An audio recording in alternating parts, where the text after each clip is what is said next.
एक आदमी तूफानी रात में भाग रहा होता है और किसी को कॉल करने के लिए टेलीफोन बूथ का इस्तेमाल करता है। कॉल डॉक्टर हीरो मार्टिन्स को लगती है, जो इटली में होती हैं। वो बताती हैं कि वो एक माइक्रोबायोलॉजिस्ट हैं और कभी-कभी नासा के साथ भी काम करती हैं। वो आदमी कहता है कि उसका नाम एंजो है और लोग किसी ऐसी चीज़ से मर रहे हैं जो एक टैंक से बाहर निकल रही है। मार्टिन्स को कुछ समझ नहीं आता कि वो किस बारे में बात कर रहा है, तो एंजो बताता है कि ये टैंक 70s में ऑस्ट्रेलिया में मिला था।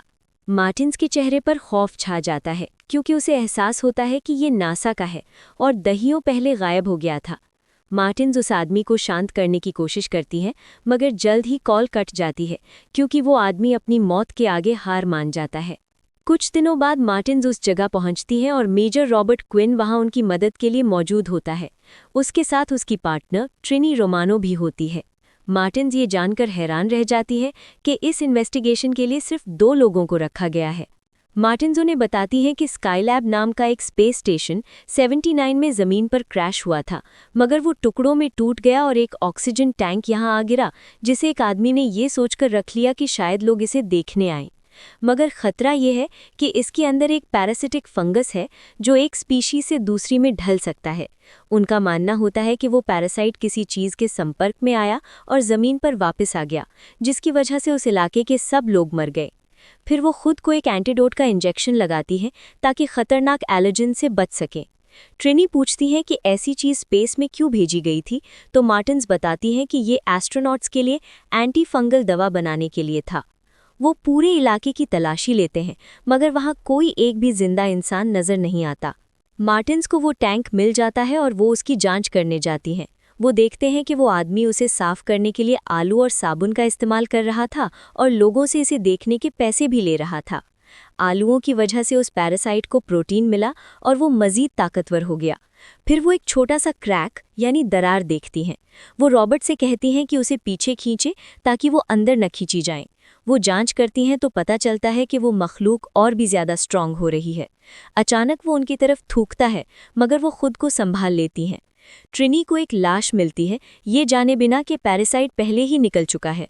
वो लाश की जांच करती हैं और इस नतीजे पर पहुंचती हैं कि वो आदमी फट गया था। जल्द ही रॉबर्ट को हर एक लाश छतों के ऊपर मिलती है। वो हैरान होता है कि वो वहाँ कैसे पहुँचे, तो मार्टिन्स कहती हैं कि उस फंगस ने उनके दिमाग और मसल्स को कंट्रोल करके उनसे ऐसा करवाया ताकि वो अपनी तादाद बढ़ा सके। वो कहती हैं कि ज़रूर ये किसी और इंसान के संपर्क में आया है और उसने एक नई स्पीशीज़ पैदा कर दी है। वो एक सैंपल जमा करती हैं, मगर जल्द ही वो पैरासाइट उनके जिस्म में घुस जाता है और उनके खून में मिल जाता है। उन्हें जल्द ही बेचैनी महसूस होने लगती है। रॉबर्ट और ट्रिनी दूसरी संभावनाओं पर बात कर रहे होते हैं जब वो देखते हैं कि मार्टिन्स की तबीयत तेज़ी से बिगड़ रही है। वो उल्टी करती हैं क्योंकि पैरासाइट उनके नर्वस सिस्टम पर पूरी तरह कब्जा कर लेता है। वो भागने की कोशिश करती हैं और उन्हें समझ आ जाता है कि वो इन्फेक्ट हो चुकी हैं। वो उन्हें रोकने की कोशिश करते हैं, मगर वो मार्टिन्स द होस्ट को गाड़ी से टक्कर मार देती हैं। वो उन्हें गोली मारने के लिए बाहर निकलती हैं, मगर ट्रिनी उन्हें नीचे गिरा देती हैं। उनके दरमियान हाथापाई होती है, मगर जल्द ही वो बंदूक पकड़ लेती हैं। वो मार्टिन से होश में आने को कहते हैं और आखिरकार वो होश में आ जाती हैं। एक पल में वो अपना ऑक्सीजन पाइप निकालती हैं और खुद को गोली मारकर ख़त्म कर लेती हैं। मिलिट्री टीम को फ़ौरन बुलाया जाता है और वो टैंक को अपने कब्जे में ले लेते हैं। वो उस पूरी जगह को जला देते हैं और टैंक को एक खुफिया स्टोरेज यूनिट में ले जाते हैं। वो उसे एक वॉल्ट में बंद रखते हैं और सैंपल का इस्तेमाल करके टेस्ट्स करते हैं। महीने गुजर जाते हैं और हम मौजूदा वक्त में आ जाते हैं। ट्रैविस लैब पहुंचता है, जहां वो एक सिक्योरिटी गार्ड के तौर पर काम करता है। उसका बॉस ग्रिफिन उसे नाइट शिफ्ट करने और टैंक पर नज़र रखने को कहता है। पहले तो वो हिचकिचाता है, मगर उसके पास ऑर्डर्स मानने के अलावा कोई रास्ता नहीं होता। वो आदमी कहता है कि रात को शिफ्ट में एक लड़की उसे ज्वाइन करेगी। नाओमी चक्कर लगा रही होती है और यूनिट्स पर नज़र रखती है। मेरी नाम की एक बुजुर्ग औरत रात को वहाँ आती है और कहती है कि उसे अपने स्टोरेज तक पहुँच चाहिए, क्योंकि आज उसकी एनिवर्सरी है। ट्रैविस उससे बात करने की कोशिश करता है, मगर वो काफ़ी जल्दी में लगती है। वापसी के रास्ते में उसे अचानक से एक सीटी जैसी आवाज़ सुनाई देती है, मगर वो उस पर ज़्यादा ध्यान नहीं देता। मेरी अपने वॉल्ट तक पहुंचती है और एक बंदूक निकालती है। वो काफ़ी ज़्यादा डिप्रेस्ड होती है और अपनी जान लेने का फ़ैसला करती है, मगर अचानक रुक जाती है और पहले थोड़ी देर सोने का फ़ैसला करती है। ट्रैविस म्यूजिक सुन रहा होता है जब उसे दोबारा वही आवाज़ आती है। वो बाहर जाता है और उसे दोबारा बीपिंग की आवाज़ सुनाई देती है। फिर वो नेओमी से राब्ता करता है और उसे आवाज़ के बारे में बताता है। वो फ़ौरन जांच शुरू कर देती है और ट्रैविस की फालतू बातों को अनसुना कर देती है।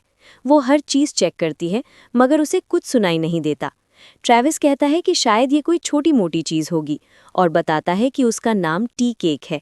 नेओमी ये सुनकर हैरान होती है मगर ट्रैविस कहता है कि इसके पीछे एक बड़ी कहानी है। तभी उसे एक कॉल आती है जिससे वो काफ़ी चिढ़ी हुई लगती है। वो कॉल काट देती है और कहती है कि ये भी एक लंबी कहानी है। वो आखिरकार हाथ मिलाते हैं और वो उसके हाथ पर एक टैटू देखती है। जैसे ही दोबारा बीप होता है, दोनों फौरन इस मामले की इन्वेस्टिगेशन करने निकल पड़ते हैं। रॉबर्ट रात को सो रहा होता है जब उसे एक कॉल आती है। वो फ़ोन उठाता है तो एक औरत कहती है कि वो सेल के लिए मौजूद 1978 प्लिमिथ डस्टर के सिलसिले में कॉल कर रही है। वो फ़ोन ये कहकर काट देता है कि वो 5 मिनट बाद वापस कॉल करेगा। वो अपनी बीवी से कहता है कि ये सिर्फ एक फॉल्स अलार्म है और बिस्तर से उठ जाता है। ट्रैविस मशवरा देता है कि उन्हें अपने बॉस को कॉल करनी चाहिए, मगर नाओमी कहती है कि वो उसके साथ फ्लर्ट करना शुरू कर देगा। उन्हें दोबारा बीप की आवाज़ आती है और वो उस आवाज़ का पीछा करते हैं। उन्हें पता चलता है कि ये आवाज़ एक तस्वीर के पीछे से आ रही है। नाओमी सुझाती है कि वो दीवार तोड़कर चेक कर सकते हैं और बाद में तस्वीर वापस लटका देंगे। तभी नाओमी को फिर कॉल आती है मगर वो काट देती है। वो बताती है कि ये उसके बच्चे का बाप है, हाई स्कूल की एक गलती, और वो उससे पीछा नहीं छुड़ा पा रही। ट्रैविस कहता है कि वो दीवार नहीं तोड़ सकते वरना उन्हें नौकरी से निकाल दिया जाएगा। वो परोल पर होता है और ये नौकरी खोने का खतरा नहीं मोल ले सकता। नाओमी कहती है कि उसने उसके टैटू से ये अंदाज़ा लगा लिया था मगर वो कोई वायलेंट मुजरिम नहीं था, इसलिए कोई मसला नहीं। आखिरकार वो मान जाता है और ऐसा करने पर राज़ी हो जाता है। रॉबर्ट एक सेफ बॉक्स से दूसरा फ़ोन निकालता है। वो अपनी यूनिट को वापस कॉल करता है और वो बताते हैं कि एक स्टोरेज यूनिट से टेम्परेचर ब्रीच, तापमान में तब्दीली का अलर्ट आ रहा है। वो कहता है कि वो जानता था कि टेम्परेचर बदलने पर ऐसा होगा, मगर किसी ने उसकी बात नहीं सुनी थी। वो कहता है कि वो 90 मिनट में वहाँ पहुँच सकता है, मगर उसे एक जहाज़ और एक प्राइवेट कार चाहिए जो उसका इंतज़ार करे। वो कहता है कि पहले ही बहुत देर हो चुकी है और ख़तरा सर पर है। उसे एक फैसिलिटी से अपना सारा सामान चाहिए होगा, मगर वो औरत कहती है कि वो ऐसा नहीं कर सकती। रॉबर्ट कहता है कि वो गॉर्डन ग्रे से इजाज़त ले सकती है, मगर वो इस बारे में किसी और को ना बताए। वो उससे उसका नाम पूछता है और वो अपना फ़र्ज़ी नाम एबिगेल बताती है। रॉबर्ट उसे कहता है कि उसने अपनी ज़िंदगी कुर्बान की है और फ़ौज में इस ओहदे तक पहुंचने के लिए बहुत लड़ा है, और अगर वो अपने मुल्क को इस अनजान ताकत से बचाना चाहती है तो वो उसकी हर मुमकिन मदद करेगा। वो आखिरकार मान जाती है और कहती है कि वो 90 मिनट में अपनी मंजिल पर होगा। दोनों, ट्रैविस और नयोमी, दीवार तोड़ देते हैं और उन्हें एक वॉल्ट में थर्मिया स्टार्ट ब्रीच मिलता है। वो अंदर देखने की कोशिश करता है मगर दीवार के अंदर गिर जाता है। नयोमी जांच करती है और कहती है कि सिस्टम इस तरह बनाया गया है कि अगर टेम्परेचर बदले तो वो बंद हो जाए, मगर वो हैरान है कि ऐसी कौन सी चीज़ है जो इतनी सेंसिटिव है। नयोमी भी अंदर चली जाती है और ट्रैविस उसे बताता है कि ये पहले एक मिलिट्री स्टोरेज हुआ करती थी, मगर उन्होंने सब कुछ साफ करने के बाद इसे बेच दिया था। वो सर्किट्स को देखते हैं और उन्हें पता चलता है कि एक सर्किट बेसमेंट में छुपा हुआ है। वो कहती है कि उन्हें वहां जाकर देखना चाहिए, मगर ट्रैविस कहता है कि वो रास्ता बंद है। वो उसे एक ट्यूब लैडर, नली वाली सीढ़ी दिखाती है और उससे साथ चलने की मिन्नत करती है, मगर वो नहीं मानता, तो वो कहती है कि वो अकेले ही जाएगी। वो नक्शे की फ़ोटो खींचती है और बाहर निकल जाती है। ट्रैविस कहता है कि वो उसकी हर बात नहीं मान सकता। वो आसानी से बातों में आ जाता है और इसी वजह से पहले भी फैसिलिटी पहुंच गया था। वो थोड़ी देर सोचता है मगर आखिरकार नीचे जाकर साथ चेक करने पर राजी हो जाता है। नाओमी का बॉयफ्रेंड माइक जल्द ही स्टोरेज पर पहुंचता है। वो किसी बात को लेकर बहुत परेशान लग रहा होता है और उसके पास एक बंदूक होती है। वो दोनों मैप को फॉलो करते हैं जो उन्हें एक जैनिटर के क्लोजेट की तरफ ले जाता है। उन्हें वहां एक आउटलाइन नजर आती है जो दरअसल एक छुपा हुआ दरवाज़ा होता है। वो अंदर जाते हैं तो वो एक ऑफिस जैसा लगता है। अचानक एक अलार्म बजने लगता है। वो अंदर जाते हैं और उन्हें एक पुराना हैज़मैट सूट मिलता है। जल्द ही उन्हें वो चेंबर भी मिल जाता है जो बेसमेंट की तरफ जाता है। वो चेंबर खोलते हैं और वो कम से कम 500 फुट नीचे जाता है। ट्रैविस पहले नीचे जाता है। माइक नाओमी को एक वॉइसमेल मैसेज छोड़ता है और कहता है कि वो उसका फ़ोन नहीं उठा रही थी। इसलिए उसके पास उसके काम पर आने के अलावा कोई चारा नहीं था। वो मुसीबत में है, उसकी गाड़ी की डिग्गी में कुछ गड़बड़ है और उसे उसकी मदद चाहिए। वो अंदर जाने के लिए तैयार होता है, मगर अचानक उसे डिग्गी से एक आवाज़ आती है। वो कहता है कि इसे जिंदा नहीं होना चाहिए था, मगर वो डिग्गी को जोर जोर से बजा रहा होता है। वो उसे खोलता है तो अंदर नाओमी की बिल्ली होती है। उसने गुस्से में उसे गोली मार दी थी, मगर बिल्ली वहां से कूदकर निकल जाती है। उसका चेहरा बिगड़ चुका होता है और वो पैरासाइट से इन्फेक्ट हो चुकी होती है। अचानक वो बिल्ली सीढ़ी के ऊपर चढ़ती है और खुद को मार लेती है। उसका जिस्म फट जाता है और पैरासाइट माइक पर और पास खड़े एक हिरन के चेहरे पर फैल जाता है। माइक फौरन इन्फेक्ट हो जाता है। ट्रैविस नाओमी से उसके बच्चे के बारे में पूछता है। वो बताती है कि उसकी एक बेटी है जिसका नाम सेरा है और वो 6 साल की है। वो कहती है कि कभी कभी उसे पैदा करने पर अफसोस होता है। जल्द ही उनका सामना एक रिस्ट्रिक्टेड दरवाजे से होता है। नाओमी कहती है कि अगर वो चाहें तो वो वापस जा सकते हैं, मगर अब ट्रैविस को मज़ा आ रहा होता है। वो दोनों मिलकर किसी तरह दरवाज़ा खोल लेते हैं। उन्हें एक पाइप मिलता है जिसमें से ठंडा पानी बह रहा होता है, मगर उसका कोई जरिया नज़र नहीं आता। जल्द ही उन्हें उस अलार्म का जरिया भी मिल जाता है जो एक दूसरे कमरे के अंदर से आ रहा होता है, मगर वो उसे छोड़कर आगे बढ़ने का फैसला करते हैं। फिर उन्हें चूहों का एक दहशतनाक सीन दिखता है। उन सब की दुमें आपस में उलझी हुई होती हैं और वो एक दूसरे को खा रहे होते हैं। वो एक हरे रंग के स्लाइम से ढके होते हैं जो किसी फंगस की तरह लग रहा होता है। अलार्म फिर से बजता है और नाओमी उस कमरे के अंदर देखने का फैसला करती है। वो देखती है कि फंगस उस कमरे से बाहर निकलकर हर तरफ फैल गया है। वो दरवाजे से बाहर निकलने की कोशिश कर रहा होता है। नाओमी का दिल करता है कि वो उसे छुए, मगर ट्रैविस उसे रोक देता है। वो कहती है कि दरवाज़ा गर्म है। ट्रैविस कहता है कि उन्हें अब ये सब छोड़ देना चाहिए और दोनों वहां से निकल जाते हैं। पैरासाइट ने माइक पर कब्जा कर लिया होता है और उसे नाओमी का शिकार करने का हुक्म देता है। वो हिरन भी इन्फेक्ट हो जाता है और उसके साथ मिल जाता है।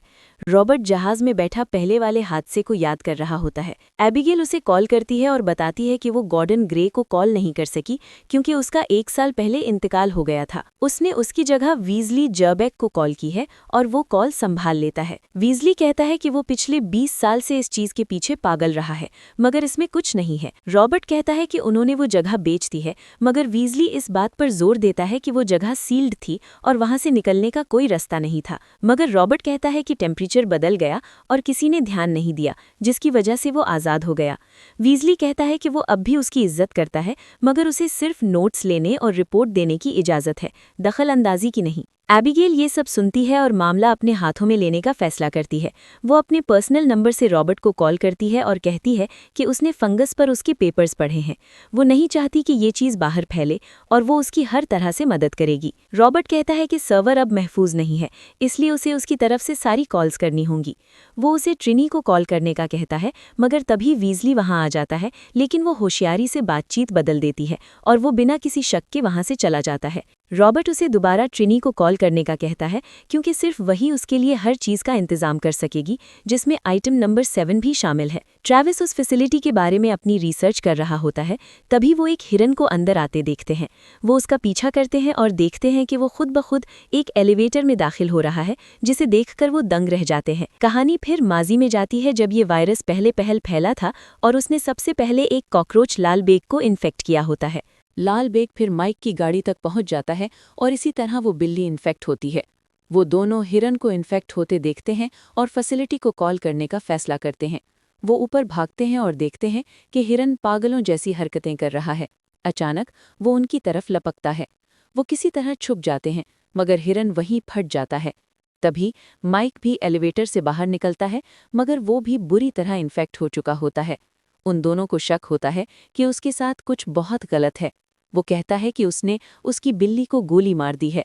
फिर वो न्योमी से कहता है कि अपना मुंह खोलें ताकि वो उसके मुंह में उल्टी कर सके। न्योमी हक्का बक्का रह जाती है और अचानक वो बंदूक निकाल लेता है, मगर इससे पहले कि वो उन्हें गोली मारे, वो दोनों वहां से भाग निकलते हैं। गोली की आवाज़ से मैरी की भी आंख खुल जाती है। ट्रैविस और न्योमी नीचे भागते हैं, मगर माइक किसी जुनूनी की तरह उनका पीछा करता है। स्टोरेज से बाहर निकलने का कोई रास्ता नहीं होता, इसलिए वो एक यूनिट के अंदर छुपने का फैसला करते हैं। माइक वहां से आहिस्ता आहिस्ता गुजरता है, जबकि वो दोनों खामोश रहने की पूरी कोशिश करते हैं। मगर अचानक ट्रैविस की जेब से एक टॉर्च गिर जाती है, जिससे माइक होशियार हो जाता है। इससे पहले कि वो पीछे देखे, ट्रैविस टॉर्च उठा लेता है और माइक वहां से चला जाता है। वो ये सोचकर उठते हैं कि वो सेफ हैं, मगर अचानक ट्रेविस के पीछे रखी सारी चीजें गिर जाती हैं। माइक वहां आ जाता है और अंदर घुसने की कोशिश करता है, मगर वो दोनों अपनी पूरी ताकत लगाकर शटर नीचे खींच देते हैं, जिससे माइक की उंगलियां टूट जाती हैं। नियोमी को फैसिलिटी का नंबर मिलता है जो एक मिलिट्री बेस का होता है। ट्रेविस कहता है कि माइक के अंदर घुसने से पहले उन्हें मिलिट्री को बताना होगा। रॉबर्ट को ट्रिनी एयरपोर्ट से पिक करती है। उसके पास आइटम नंबर 7 समेत सारा सामान होता है। वो दोनों निकलते हैं और जल्द ही रॉबर्ट को एबिगेल की कॉल आती है। वो बताती है कि फैसिलिटी से एक औरत ने कॉल की है और वो दूसरी लाइन पर मौजूद है। एबिगेल कॉल कनेक्ट कर देती है। रॉबर्ट नायोमी से कहता है कि वो पुरसुकून रहे और सारी डिटेल्स शेयर करे। नायोमी उसे सब बताती है और वो हिरन के बारे में पूछता है। वो बताती है कि हिरन कॉरिडोर्स में घूम रहा था और रॉबर्ट समझ जाता है कि वायरस इवॉल्व होने के नए रास्ते ढूंढ रहा है। वो उसे कहता है कि वो वहीं रुके और वायरस के संपर्क में ना आए। उसे रॉबर्ट या एबिगेल के अलावा किसी और को कॉल नहीं करनी। वो उसे यकीन दिलाता है कि सब ठीक हो जाएगा और वो 40 मिनट में पहुंच जाएगा। फिर नायोमी को ट्रेविस को शांत रखना होता है, क्योंकि वो ऐसा बंदा लग रहा होता है जो डरकर भाग सकता है। ट्रिनी कहती है कि वो सब मरने वाले हैं। ट्रेविस कहता है कि वो हमेशा से ज़ॉम्बीज़ पर यकीन रखता था, मगर नायोमी कहती है कि माइक ज़ॉम्बी नहीं है। वो कहता है कि उन्होंने अपनी आंखों से देखा है और ये फंगस मज़ीद फैलेगा। वो कहते हैं कि उन्हें इसे रोकना चाहिए, मगर नायोमी मना कर देती है। वो कहती है कि घर पर उसकी बेटी है, इसलिए वो कोई खतरा नहीं ले सकती। तभी उन्हें बाहर कुछ गाड़ियां आने की आवाज़ आती है। ट्रेविस को लगता है कि ये मिलिट्री है, मगर नायोमी जानती है कि इतनी जल्दी कोई नहीं आ सकता। वो दरअसल स्टोर मैनेजर ग्रिफिन होता है, जो अपनी पूरी बाइक गैंग के साथ आया होता है। वो अंदर जाते हैं और उन्हें हिरन की लाश और टूटी हुई दीवार मिलती है। वो माइक का इस्तेमाल करता है और उन दोनों को पुकारता है।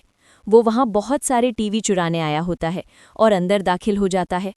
क्यूबा नाम की एक लड़की को अंदर किसी की मौजूदगी का एहसास होता है, मगर वो ज़्यादा ध्यान नहीं देती।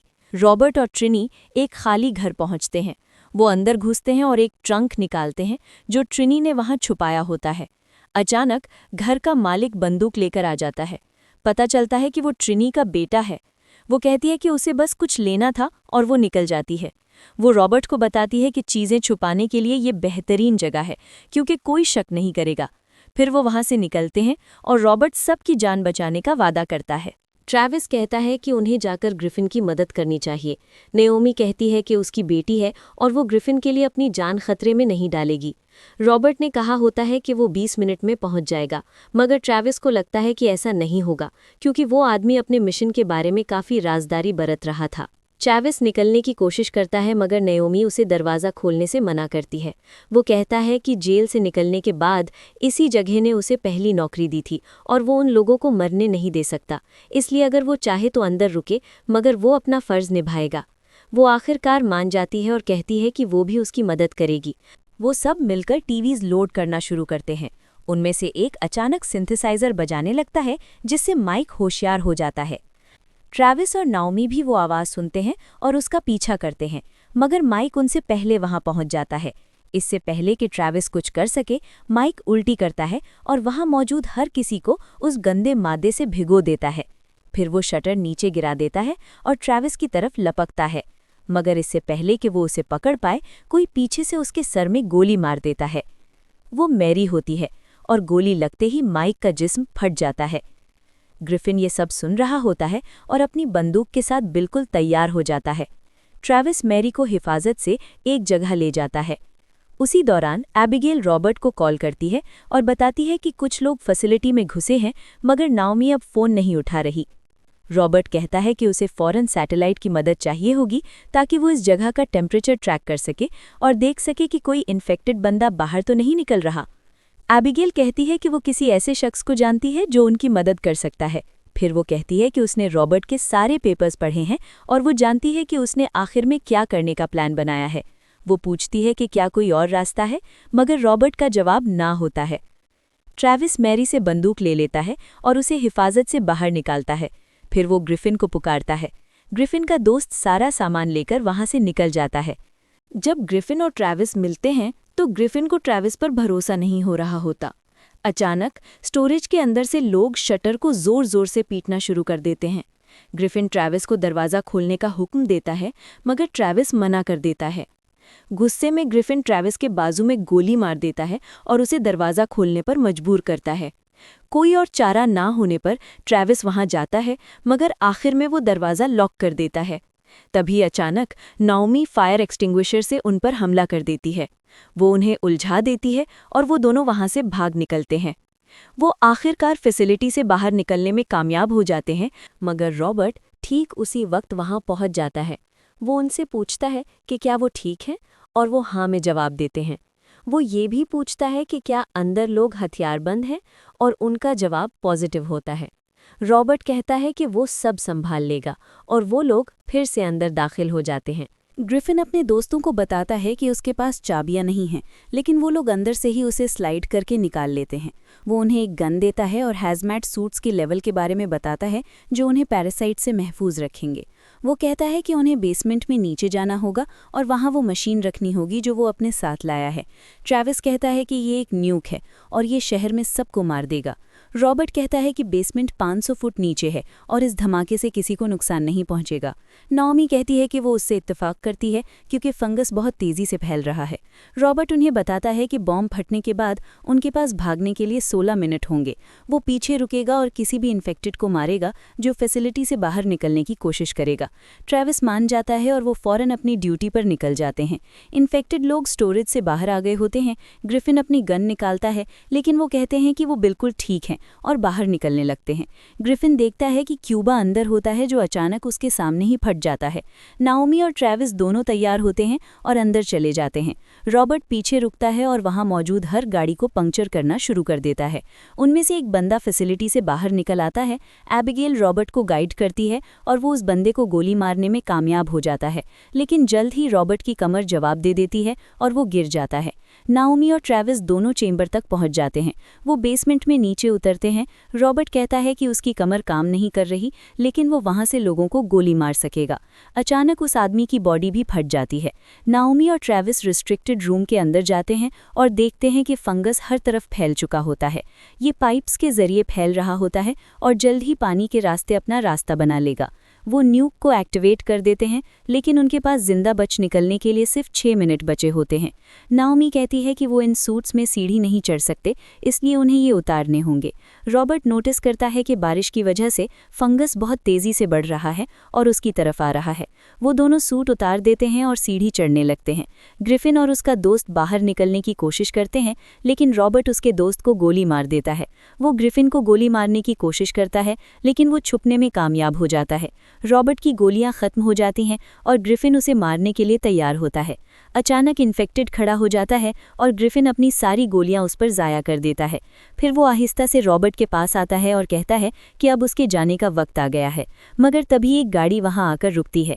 ट्राइनी गाड़ी से बाहर निकलती है और ग्रिफिन से कहती है कि रॉबर्ट को छोड़ दे, लेकिन जैसे ही वो ऐसा करता है, ट्राइनी उसे गोली मारकर ख़त्म कर देती है। फिर वो रॉबर्ट को उठने में मदद करती है। ट्रैविस और नाओमी बाहर निकलने ही वाले होते हैं कि उनका सामना एक और इन्फेक्टेड से होता है, लेकिन नाओमी फौरन उसे गोली मार देती है। वो बाहर निकलते हैं और ट्राइनी कंफर्म करती है कि क्या वो क्लीन है। वो चारों गाड़ी में बैठते हैं और वहां से निकल जाते हैं, लेकिन वो बहुत लेट हो चुके होते हैं और न्यूक फट जाता है। ये धमाका पूरी फैसिलिटी को उड़ा देता है और गाड़ी के करीब पहुंच जाता है, लेकिन वो किसी तरह आखिरी लम्हे में अपनी जान बचाकर इस मुसीबत से निकलने में कामयाब हो जाते हैं। वीसली से अथॉरिटीज़ सवाल जवाब कर रही होती हैं क्योंकि उसने इस मामले को सीरियस नहीं लिया था और उन लोगों को खामोश करवा दिया था जो उसे वॉर्न कर रहे थे। लेकिन मीडिया ने आखिरकार रॉबर्ट की कोशिशों को पहचान लिया है और उसे क्रेडिट दिया है। एबिगेल हॉस्पिटल में उससे मिलने आती है और अपना असली नाम इसानी बताती है। वही वो खातून थी जिसने रॉबर्ट का पेपर पब्लिश किया था ताकि लोग जान सके। रॉबर्ट उसका शुक्रिया अदा करता है और कहता है कि अगर वो ना होती तो ये सब मुमकिन नहीं था। ट्रैविस नाओमी और उसकी बेटी के साथ खेल रहा होता है। वो बताता है कि उसे टी केक नाम की दुकान की पेस्ट्रीज बहुत पसंद थी। उसके पास पैसे नहीं होते थे, इसलिए वो चोरी भी करता था और तभी से उसके दोस्तों ने उसे टी केक बुलाना शुरू कर दिया था। उनके दरमियान एक गहरा रिश्ता बन चुका होता है क्योंकि पहली बार नाओमी को महसूस होता है कि वो अपनी ज़िंदगी में किसी मर्द पर भरोसा कर सकती है। एक जगह बहुत सारे हिरन होते हैं, लेकिन उनमें एक इन्फेक्टेड हिरन भी होता है। आप 2026 की फिल्म कोल्ड स्टोरेज की कहानी देख रहे थे। अगर आपको वीडियो पसंद आई हो तो लाइक बटन दबाएं, चैनल को सब्सक्राइब करें और हमारी अगली वीडियो का नोटिफिकेशन हासिल करें। तब तक के लिए आप हमारी मज़ीद वीडियोज़ भी देख सकते हैं।